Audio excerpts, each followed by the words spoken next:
Good morning students. Bhagwati शिक्षक प्रशिक्षण की ऑनलाइन क्लासेस कई माह से जा रही हैं और अपने टॉपिक्स लगातार चल रहे हैं। और अपना ये जो टॉपिक है, मतलब आज का जो टॉपिक है वो है हमारा मेन एरियाज ऑफ कम्युनिकेशन। तो हमारा ये जो संप्रेषण का है उसका टॉपिक चल रहा है, ये थर्ड यूनिट का लास्ट टॉपिक चल रहा है अपन का। तो इसके साथ में ये खत्म होने के बाद हमारी फोर्थ यूनिट चालू हो जाएगी, थर्ड कंप्लीट हो जाएगी। तो हमारा जो आपका टॉपिक है मेन एरियाज ऑफ कम्युनिकेशन है।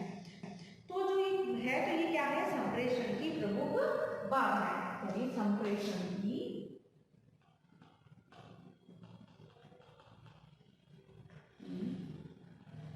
बाधाएं, ठीक है, यानी प्रमुख बाधाएं। अब संप्रेषण की कौन कौन सी बाधाएं, कौन सी नहीं है, तो संप्रेषण की प्रमुख बाधाएं, तो संप्रेषण की प्रभावशीलता या प्रभाववत्ता में संप्रेषण परिस्थिति वातावरण का भी बहुत महत्वपूर्ण हाथ होता है। जैसे कि कैसे होता है, तो संप्रेषण के मार्ग में कौन कौन सी बाधाएं होता है, इनका तो हम अध्ययन करेंगे, लेकिन एक हम जनरल व्यू देखते हैं संप्रेषण की बाधाएं कैसी होती है। जैसे कि हमारा शिक्षण कार्य चल रहा है, गर्मियों के दिन है और एकदम में लाइट का चला जाना। जब लाइट चली जाती है तो संप्रेषण प्रक्रिया बाधित होती है ना, एकदम में लाइट चली जाती है, अंधेरा हो जाता है, बच्चों को गर्मी लगने लगती है, तो क्या होता है, संप्रेषण बाधित होता है। वहीं पे अपन का जो अध्यापन कार्य चल रहा होगा शिक्षण, तो वो डिस्टर्ब हो जाता है, बीच में उसमें रुकावट आ जाती है। और कई बार हमने देखा कि जो बाधाएं क्या आएंगी संप्रेषण में बाधाएं, तो जैसे कि बिजली का चला जाना, गर्मी के मौसम पंखे बंद होने से क्या होता है, संप्रेषण प्रक्रिया प्रभावित हो जाती है। तो अच्छे संप्रेषण के मार्ग में अनेक बाधाएं आती हैं। तो कुछ प्रमुख बाधाओं का हम आज अध्ययन करेंगे। अब कौन कौन सी बाधाएं हैं जिनका हम अध्ययन करेंगे, तो प्रमुख बाधाएं देखेंगे जो उनके संप्रेषण में आती है। तो पहली बाधा हमारी क्या है, भाषा विषयक, यानी भाषा से संबंधित बाधा। तो पहली जो है तो वो बाधा क्या है, भाषा विषयक बाधा है। तो सबसे पहले तो यही होगी भाषा संबंधी। अगर शिक्षक की भाषा स्पष्ट नहीं है और बच्चों को समझ में नहीं आती है, शब्द ज्यादा कठिन प्रयोग होता है या शब्द ऐसे जो बच्चे नहीं जानते, तो उससे क्या होता है, तो उस बाधा को क्या कहते हैं, भाषा विषयक बाधा कहते हैं। कि भाषा का विद्यार्थियों को समझ में ना आना या शिक्षक को समझ में नहीं आना, यानी भाषा की क्लिष्टता, जटिलता तथा अस्पष्टता, यानी अस्पष्ट शब्दों का प्रयोग करना, ठीक है, या फिर बच्चों की जो बोध क्षमता है उससे बाहर शब्दों का, इस तरह की भाषा संप्रेषण अवरोध का कार्य करती है। क्योंकि संप्रेषण में जो अगर संदेश देने वाला हो या संदेश प्राप्त करने वाला हो या फिर कोई शिक्षक हो पढ़ाने के लिए तैयार हो, वो पढ़ा रहे हैं और उनके शब्द बहुत कठिन है, उनमें जटिलता विद्यार्थी को समझ में नहीं आती, और वाक्य ऐसे हैं जो बच्चों के शब्द समझ से बाहर है, तो क्या होगा, बच्चों को समझ नहीं आया। कई जगह ऐसा होता है कि कई शिक्षक कहीं के होते हैं और कहीं उनकी पोस्टिंग हो जाती है, तो वो पढ़ाते हैं तो वहाँ की भाषा अलग होती है, तो वो समझ नहीं पाते बच्चे, उनकी भाषा नहीं समझ, तो कितनी परेशानी बहुत होती है। तो संप्रेषण प्रक्रिया भाषा विषयक बाधा इसलिए है क्योंकि इसमें बहुत परेशानी होती है, और भाषा बच्चों के कहते हैं शिक्षक को बच्चों के अनुरूप जो भाषा है उसमें बच्चों को समझाना चाहिए। यानी जो भाषा संबंधी संप्रेषण की प्रमुख बाधा है वो है भाषा की, क्योंकि भाषा स्पष्ट होनी चाहिए, इसमें जटिलता नहीं होनी चाहिए और अस्पष्टता नहीं होनी चाहिए। दूसरा है उपयुक्त संप्रेषण साधनों व उपकरणों का अभाव।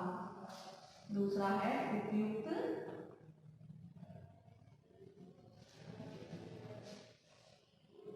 संप्रेषण साधनों व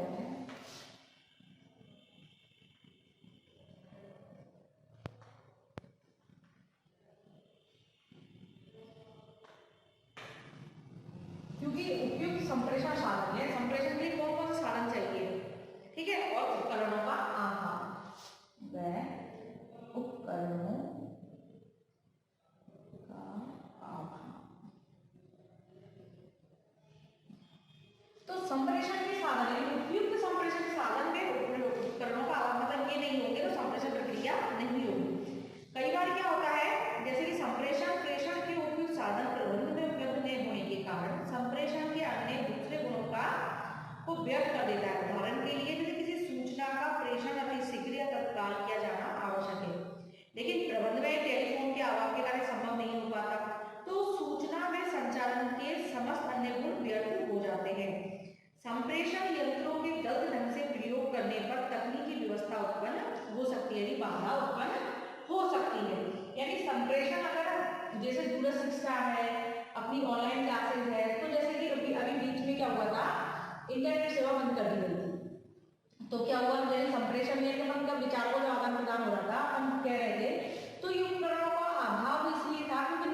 व्यवस्था नहीं थी, नेट नहीं था, मतलब बंद कर दिया सरकार ने, तो एक दूसरे से नहीं जानते। तो ये सारी क्या है, ये संप्रेषण की प्रमुख बाधा है कि उपयुक्त संप्रेषण साधन उपकरणों का अभाव, मतलब जो भी चीज से है वो नहीं है।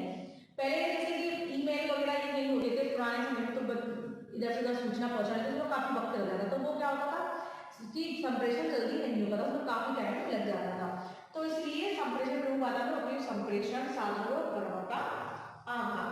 अब है अगला है वो है अरुचि। तो अरुचि को व्यवधान पैदा करता ही है, क्योंकि चापलूसी बढ़ती जा रही है आजकल, जानते हो कि बच्चा पढ़ना नहीं चाहता है, समझना नहीं चाहता है। यानी तीसरा पॉइंट है जो अपना अरुचि या अनिच्छा, यानी इच्छा का न होना, या फिर किसी भी कारण से सब्जेक्ट के प्रति रुचि ना होना, है ना। क्योंकि अगर बालक जो संप्रेषण है बालक के हो या व्यक्ति के बीच में हो, अगर एक व्यक्ति दूसरे व्यक्ति में रुचि नहीं रखता, उसके विचारों को जानना नहीं चाहता, समझना नहीं चाहता, तो ये चीज भी संप्रेषण की बाधा है। अगर एक जना बोल सुनाना चाहता है, सुनना नहीं चाहता, तो संप्रेषण प्रक्रिया अच्छी नहीं होती, तो बाधा है। क्योंकि इसमें रुचि का होना, इच्छा का होना जरूरी है इसमें संप्रेषण प्रक्रिया में। अगर नहीं है तो ये अगला इंसान आपको नहीं समझेगा, अपन जो विचार को समझाना चाहते हैं तो वो चीज वो नहीं समझेगा। तो इसलिए जो संप्रेषण है प्रक्रिया है, इसमें रुचि का होना और इच्छा का होना भी बहुत जरूरी है। अगर नहीं है तो ये संप्रेषण प्रक्रिया में व्यवधान पैदा कर देते हैं, क्योंकि संप्रेषण में रुचि का होना बहुत जरूरी है, इच्छा का होना। यानी कई आप भी रखते हैं, कई जैसे कि चापलूसी करते हैं कोई, कई प्रकार से जैसे उनकी सुन लेंगे उनकी नहीं सुनेंगे, जैसे कई होती है, कई प्रक्रिया होती है, कई व्यक्ति की सोच भी होती है, नहीं सुनना चाहता तो नहीं होता। तो इसलिए संप्रेषण में रुचि और इच्छा का होना भी आवश्यक है। अगला पॉइंट है जो उनका है वो है परिस्थिति एवं, यानी परिस्थिति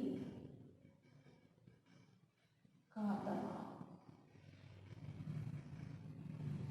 यानी वही है परिस्थिति का दबाव। तो इसमें क्या है, यानी क्या होता है, अनेक बार संचार जो मसला होता है, संप्रेषण का जो मार्ग में बाधा बनता है, जैसे उच्च अधिकारी की पसंदगी और नापसंदगी समझकर सूचनाओं में तोड़ मरोड़ कर दिया जाता है। यानी कि जैसे कि अपने कोई न्यूज छपनी है तो कई बार क्या होता है, परिस्थिति का दबाव, जैसे कई अधिकारी होते हैं, रिपोर्टर वगैरह होते हैं जिनको खबर छापनी होती है, तो कई बार क्या होता है कि दबाव के कारण जो सही सूचना होती है तो वो जनता तक नहीं पहुंच पाती, क्योंकि कई बार दबाव पड़ जाए, उस बात को घुमा फिराकर ऐसे करके दबा दिया जाता है मीडिया में, उनको ज्यादा नहीं होती। तो परिस्थिति का मतलब यही है कि दबाव रहता है। अगर जो चीज समझाना चाहते हैं, जो चीज समझना चाहते हैं, जो खबरें जैसे कि पहुंचाना चाहते हैं, संचार में उनका होता है। संप्रेषण प्रक्रिया आदान प्रदान है, तो किसी का सूचना होगा, किसी चीज का, तो सूचनाएं जैसे कि अगर पहुंचनी होती है, जैसे कि कई बार क्या होता है, जैसे कि कई घटनाएं ऐसी होती है जिनको उजागर नहीं किया जाता, अगर उजागर हो भी जाती है तो उसके सही तथ्यों को नहीं बताया जाता, उसमें कुछ ना कुछ तोड़ मरोड़ कर उसको प्रस्तुत किया जाता है। तो परिस्थिति का दबाव ये होता है कि जो भी होते हैं तो परिस्थिति का भी दबाव होता है, जिससे सही सूचना सामने नहीं आती और उसको तोड़ मरोड़ कर बताया जाता है। तो ये संप्रेषण की प्रमुख बाधा है। अगला है अपना व्यक्तिगत भिन्नता। ये पॉइंट अपने अभी अपन ने जो अगला टॉपिक हमने पढ़े थे तो उसमें भी पढ़ा था व्यक्तिगत भिन्नता। ये टॉपिक उनका हर उसमें आना है, तो इसको समझ आने की ज्यादा जरूरत नहीं है कि व्यक्ति भिन्नता हमने अभी पढ़ा था, कि उसमें हमने जो पढ़ा था मतलब घटक में कारक कौन कौन से हैं, इससे प्रक्रिया, तो हमने जो कारक पढ़े थे, घटक पढ़े थे संप्रेषण प्रक्रिया में, तो उसमें भी ये पॉइंट बनना आया था व्यक्ति भिन्नता का, तो ये कैसे बाधा है, तो प्रत्येक प्रबंध में सभी व्यक्ति एक समान प्रवृत्ति के नहीं होते, ये हम जानते हैं, क्योंकि उनमें जाति, धर्म, संप्रदाय, रीति रिवाज, खान पान, बोलचाल, वेशभूषा, है ना, तथा उनकी मानसिक स्थिति में भी अंतर होना स्वाभाविक है। व्यक्ति संदेशों का अर्थ इन्हीं परिस्थिति के परिचय लगाते हैं, जिसमें कई बार उसके अर्थ बदल जाते हैं, क्योंकि व्यक्ति मतलब किसकी सोच कैसी है कैसी नहीं है। कई बार क्या होता है कि सोच का डिफरेंस ऐसा होता है व्यक्ति में, मतलब एक व्यक्ति जैसे कोई चीज राय है तो कोई की राय कैसी होगी, कोई कैसी होगी, सभी का समझने का इसका तरीका होता है। तो व्यक्ति भिन्नता में इसमें बहुत बाधा है, क्योंकि हर इंसान का, हर व्यक्ति का मानसिक स्तर अलग होता है ना, तो कोई किस प्रकार से सोचता है, किस प्रकार से सोचता है, कोई किसी का तरीका कैसा है, यानी किसी को कोई चीज कैसी दिख रही है तो दूसरे को कुछ और दिख रही है, तो वो वाली चीज होती है। तो व्यक्ति भिन्नता को ध्यान में रखना चाहिए, क्योंकि ये संप्रेषण बाधा है। अगर इसका ध्यान नहीं रखेंगे तो अब संप्रेषण प्रक्रिया अच्छी नहीं होगी और नए संचार जो सूचना जो चीज समझना चाहता है वो समझा नहीं पाएगा। तो व्यक्ति भिन्नता भी इसमें प्रमुख बाधा है। अब है दुर्बल पर्यवेक्षण एवं नेतृत्व। अगला क्वेश्चन है दुर्बल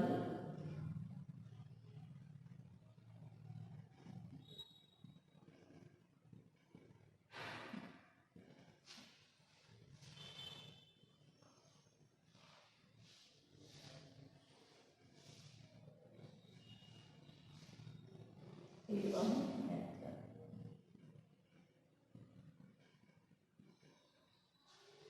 अब जो निरीक्षक है और नेतृत्व करता है, इसके अंदर यही है कि प्रबंध में यदि पर्यवेक्षक और नेतृत्व प्रभावी न हो तो संप्रेषण बाधा अनेक बाधाएं उत्पन्न हो जाती है, क्योंकि स्वयं उच्च अधिकारी नियमों के अनुकूल आचरण नहीं कर पाते। ऐसी स्थिति में अधीनस्थ भी नियमों की उपेक्षा करने लगते हैं। कि मतलब एक चीज आपने देखी होगी कि जो नियम बनाते हैं कोई लोग, तो वो नियम से बना तो देते हैं लेकिन खुद ही उन नियमों का पालन नहीं करते, है ना। यानी नेतृत्व करता ही खुद नियमों का पालन नहीं करता तो उनसे जो नीचे वाले होते तो क्यों मानेंगे, नहीं मानेंगे ना। तो संप्रेषण में यही है, जब अगला जो इंसान बोल रहा है और कुछ वो नहीं कर रहा है तो बेकार है। तो इसलिए संप्रेषण में प्रमुख बाधा यही है कि जो नेतृत्व करता होता है वो एक जो नियम बनाता है उस नियम मानने वाला भी होना चाहिए। इसलिए ऐसी स्थिति में अगर नियमों की उपेक्षा करने लगते हैं, उनसे जो उम्मीद रखते हैं ना वो भी उन चीजों की उपेक्षा करने लगते हैं। अब अगला पॉइंट है हमारा सातवां है वैचारिक पृष्ठभूमि।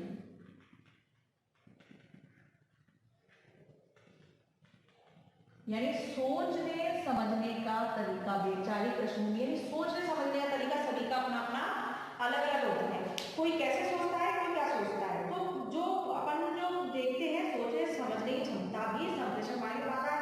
यानी जो भी कर्मचारी हैं जिनके अच्छे मधुर संबंध है तो उनके उसके अभाव में क्या होता है, प्रतिकूल प्रभाव भी पड़ता है मानवीय संबंधों में। यानी जैसे कि कोई अधिकारी है उनके प्रति मतलब उनकी सोच कैसी सोच नहीं है, उनके सोचने विचारने का तरीका क्या है, इसका भी संप्रेषण में बहुत ज्यादा फर्क पड़ता है। क्योंकि जो वैचारिक पृष्ठभूमि है विचारों से ही सारी चीज उत्पन्न होती है। विचार होते हैं जो हम किसी के सामने रखते हैं और विचार अगर अच्छे नहीं होंगे और उसमें महत्वपूर्ण संबंध अच्छे नहीं होंगे तो कोई अपने विचारों को समझने के लिए तैयार नहीं होगा। अगला है अपना मनोवैज्ञानिक मतभेद।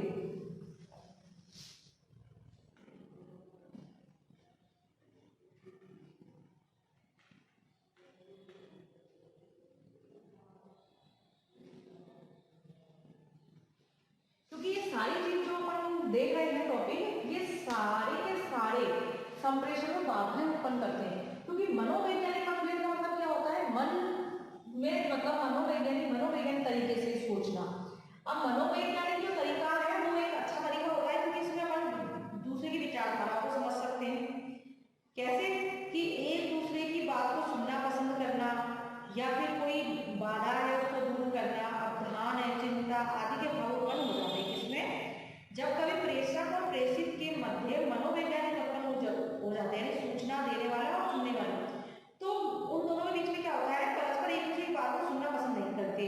उनमें पक्षपात की, अवधान की और चिंता आदि के भाव उत्पन्न हो जाते हैं। यानी मनोवैज्ञानिक मतभेद जब आ जाते हैं तो ना तो सुनने वाला सुनाएगा ना सुनेगा, यानी दोनों जब इंसान है तो अगर उनको मतलब ऐसी चीजें कोई कई बातें ऐसी होती है जिनमें वो टकराव हो जाए, मनोवैज्ञानिक मतभेद हो जाते हैं, तो वो एक दूसरे को नहीं समझना चाहेंगे और नहीं समझेंगे। जैसे कि अगर विद्यार्थी शिक्षक को पसंद नहीं करते और शिक्षक विद्यार्थी को नहीं पसंद कर रहा तो उसमें क्या होगा, दोनों एक दूसरे को सुनना पसंद नहीं करेंगे। तो तभी तो कहते हैं व्यवहार शिक्षक का निष्पक्ष होना चाहिए, विद्यार्थी ऐसा होना चाहिए, मित्रतापूर्ण सहयोगपूर्ण। तो इसलिए तो मतभेद का यही है कि अगर इंसान में मनोवैज्ञानिक मतभेद है, उनमें सोचे समझने तरीके में वो है तो संप्रेषण प्रक्रिया बाधित होती है। अगला अपना पॉइंट है वो है भौगोलिक दूरी। नौवां है भौगोलिक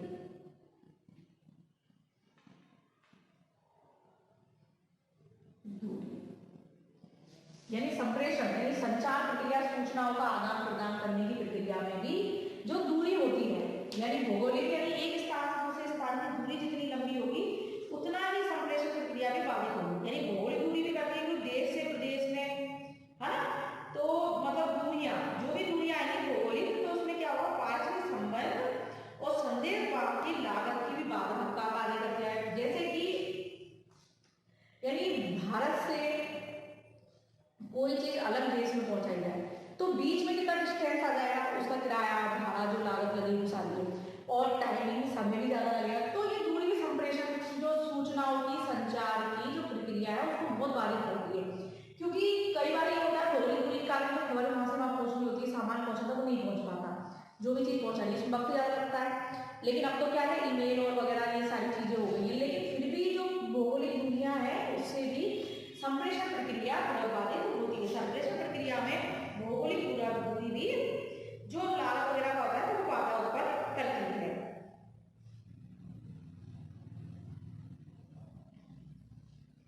जो अपना अगला पॉइंट है वह अति शाब्दिक मौखिकता। अति शाब्दिक मौखिकता,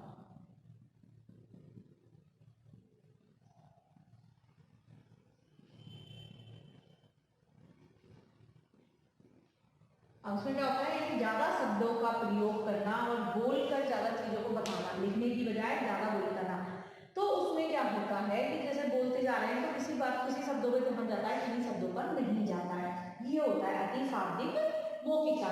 जिससे क्या होता है, जैसे कि आधी चीज सुन ली, आधी को सुनाई नहीं दी, तो संप्रेषण प्रक्रिया बाधित होगी, तो अगले ने नहीं सुना तो जवाब कैसे देगा, नहीं दे पाएगा। तो अति शाब्दिक मौखिकता भी इसमें मेन द्वारा लगता है। जैसे कि जब संदेश प्रेषक या शिक्षक अपनी भाषा में अत्यधिक मौखिकता में शब्दावली का प्रयोग करता है तो उसके शब्द जाल में संदेश का मूल तात्पर्य का अभिप्राय लुप्त होता है, और संदेश ग्रहणकर्ता शब्दों की मतलब जो शब्दों का जाल होता है उसमें भ्रमित होकर संदेश को समझने में असमर्थ हो जाता है। इस प्रकार का बाधा अत्यधिक प्रयोग संप्रेषण प्रक्रिया में बाधा उत्पन्न करती है। मतलब यही होता है कि शब्द ऐसे नहीं समझ में आते, नहीं होता है। आज मैं आपको बोलती हूँ तो मैं ऐसे शब्दों का प्रयोग करती हूँ जिससे कि आपको समझ में आ जाए, और अगर मैं ऐसे शब्दों का प्रयोग करूँ जिससे कि ऐसी शब्दावली हो जो आपको समझ में ना आए और मेरी भाषा ऐसी हो जो समझ में नहीं आए, तो क्या होगा, तो संप्रेषण और संचार जो सूचनाओं का आदान प्रदान है वो नहीं हो पाएगा। अब नहीं समझोगे तो ध्यान नहीं देगा। तो अति शाब्दिक मौखिकता में ज्यादा शब्दों का प्रयोग करना, ऐसे शब्द जिनमें शब्द का अर्थ ही बदल जाए, तो उसका भी इसमें प्रभाव पड़ता है। अब अपना अगला पॉइंट है अस्पष्ट चित्रात्मक सामग्री में संकेत चिन्हों का प्रयोग। 11वां है अस्पष्ट चित्रात्मक सामग्री व संकेत चिन्हों का प्रयोग। ये पहला पॉइंट है, यानी अस्पष्ट चित्रात्मक सामग्री संकेत चिन्हों का प्रयोग। मतलब इस तरह के संकेत चिन्हों का प्रयोग, जैसे कभी किसी को पत्र भेजा तो चित्र के माध्यम से समझा रहे हैं और वो चित्र ऐसे हैं कि अगले को उसका वर्णन समझ में नहीं आया कि मतलब इसका क्या है क्या नहीं है, अपन को अगला इंसान क्या समझाना चाह रहा है क्या नहीं चाह रहा है। और ऐसे संकेत चिन्हों का प्रयोग जिससे कि जिसको भी अपन संदेश सूचना देना चाहते हैं, जो शिक्षक विद्यार्थी को समझाना चाहता है और बच्चा उस चित्र के माध्यम से चित्र अस्पष्ट है और संकेत चिन्हों का प्रयोग से बच्चा नहीं समझ रहा है, तो संप्रेषण प्रक्रिया पूरी तरीके से बाधित हो जाएगी। सबसे बड़ी बाधा है ये, क्योंकि चित्र कई बार ऐसे होते हैं, अगर एक अपने चित्र बनाया है उसका अपने नाम वगैरह सारी चीज अपने समझा दो तो बच्चे क्या जल्दी समझ जाएंगे, और अगर उसमें चित्र ही उटपटांग लग रहे हैं, नाम वगैरह समझ में नहीं आ रहा है, तो उससे क्या होगा, संप्रेषण प्रक्रिया बाधित हो जाएगी। यानी ऐसे इसमें स्पष्ट चित्र होने चाहिए जिसमें नाम हो, संकेत चिन्ह का भी प्रयोग सही से किया जाना चाहिए।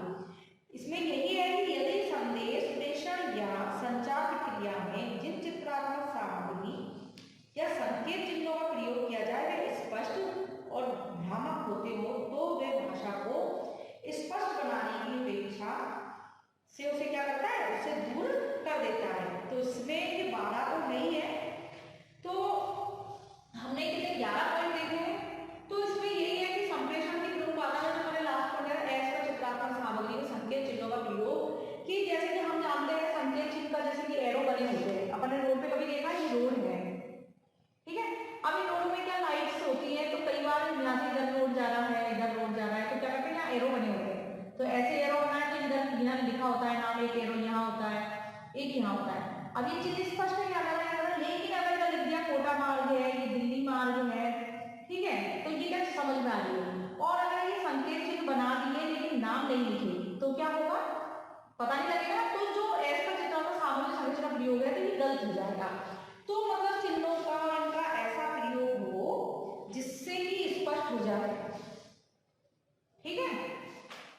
जैसे कि अपन बच्चों को पढ़ाते हैं, जैसे कि हमें संकेत चिन्हों का इसको मैं बताती हूँ कि जैसे कि अपन को आम बनाना है, ठीक है, अपन ने आम बना दिया, ये आम बन गया, और इधर अपन को केले बनाने हैं, अपन ने केले का चित्र बना दिया। अब क्या होगा, अब ये चित्र तो बना दिया, उसमें केले का येलो कलर इसमें कर दिया और इसका कलर इसमें कर दिया, इसमें लाइनिंग इसमें कर दी, तो बच्चे क्या हो जाएंगे, भ्रमित हो जाएंगे, वो नहीं समझ पाएंगे शिक्षक क्या समझाना चाहे, और इसका अपन नाम लिख देंगे तो अपने आप बच्चे समझ जाएंगे कि हाँ ये। तो इसलिए जो संप्रेषण प्रक्रिया है तो इसमें यही है कि ऐसे चित्रों का, ऐसा चित्रांकन सामग्री संरचना का प्रयोग करें जिसमें कि इस ऐसे का प्रयोग करेंगे तो संप्रेषण तो बाधित हो जाएगा, लेकिन अगर स्पष्ट उसका कर रहे हैं तो संप्रेषण प्रक्रिया सही होगी और उसमें कोई बाधा नहीं होगी। तो इस प्रकार से हमने संप्रेषण की बाधाएं देखी।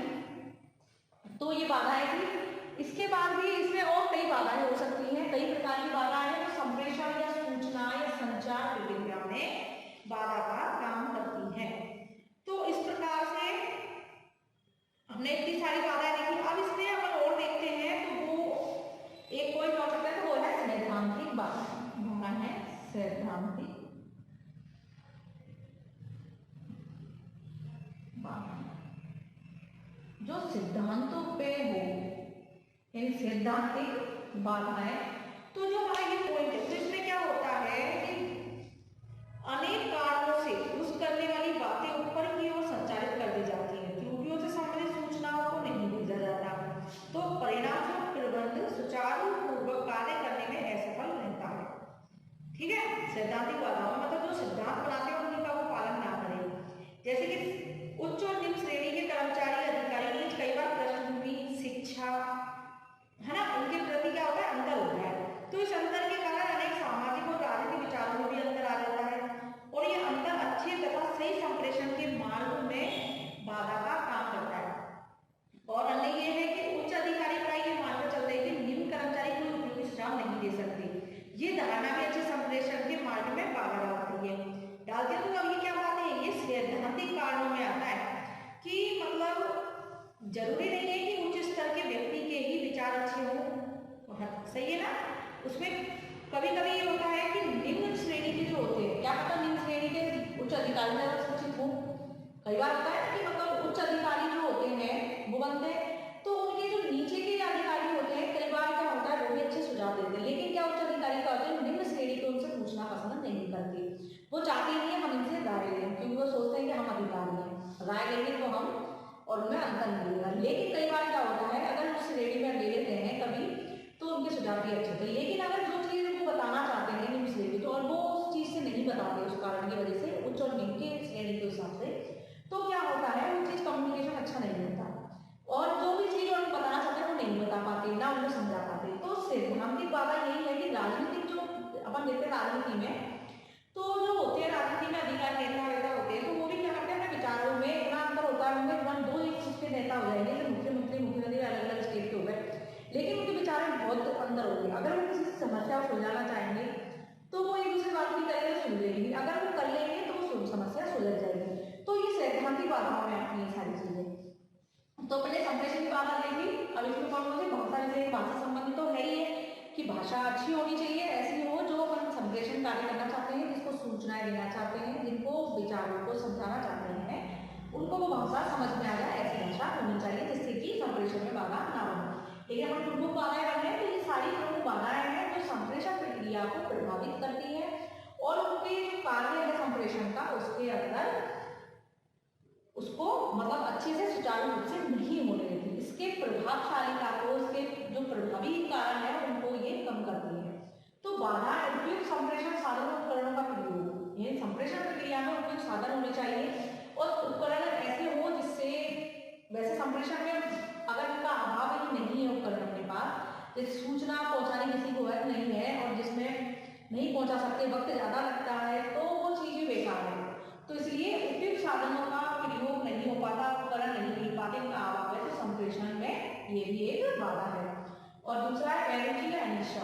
यानी जिसमें भी संप्रेषण कार्य हो रहा है, जिनके मध्य हो रहा है और वो रुचि नहीं रखते, उनकी इच्छा नहीं है किसी चीज को जानने की, तो भी क्या होगा कि बाधा उत्पन्न होगी।